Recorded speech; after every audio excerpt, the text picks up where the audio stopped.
Jericho really asks that question of what would happen if nuclear bombs went off near us, in America, around us. How would we survive? Are we ready? Are we prepared?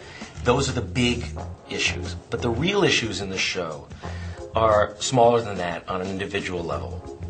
But what do you do when you're faced with fear and panic? And what do you do when your life is in your own hands? When the people you love and you care about are the people you're responsible for, and there's no one else there. There's no government. There's no police force to do the job for you. You have to make your own choices in life. One of the fundamental things about the show is that we wanted to have it to feel real or have a reality base. If you think about real life, I think often just the word real, people think gritty, or they think dark, or they think, it's always that side of it. But if you think about real life, there's humor in anything. People make jokes on the darkest day of their lives. It's how we cope, and so hence, humor is going to be a big part of Jericho, just because it's a big part of real life. Casting was like casting anything. You are completely inundated with ideas and are trying desperately to figure out who could do this and who fits with that. And this person's blonde and that person's tall and this one was never in a comedy and that one's always...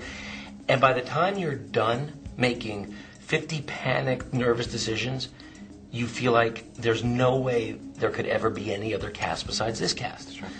Ashley Scott, when she came to meet with us, the character, most people who were coming in were sort of the more small-town sweet girl, and that's lovely. But Ashley came in, and she's got that sweetness. She does. But she's also got that bad girl thing that you believe that she and Jake got into some trouble in high school. And it was just so interesting, it was just so much more interesting that when she left, we were like, we got to have her. And she's gorgeous. A big part of the casting process is you have an idea in your mind about what all these characters are supposed to look like, talk like, their energy or quality, and then you pick the best actor, And if you have to be open to the best person, and if it's slightly off or it's slightly different than what you thought, you're like, it doesn't matter, they're great.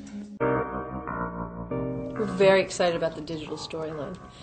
We're going to tell a discrete story that only lives online that then will dovetail with the story we're telling on screen.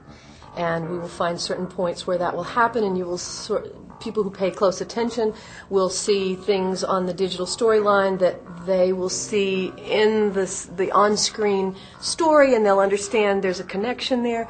It'll give clues and make it fun for those people and give them more information that will feed back into the show.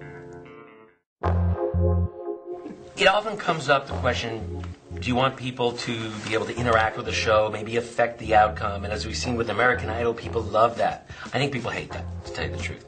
I don't turn on the TV or go to a movie so that I can write it.